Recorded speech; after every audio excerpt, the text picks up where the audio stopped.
At yan, ka-basic nga, install na natin lahat ng acrylic. So yun, binabalatan na lang natin at pagkatapos lalagyan na natin ng silat yung buong gilid niyan para dagdag tibay din yan.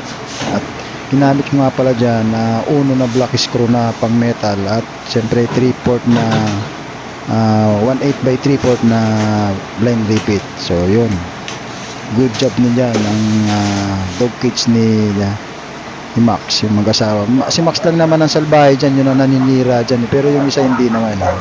So ngayon hindi niya na masisira yan kasi nasa labas ko yan nilagay. So good job na tayo dyan.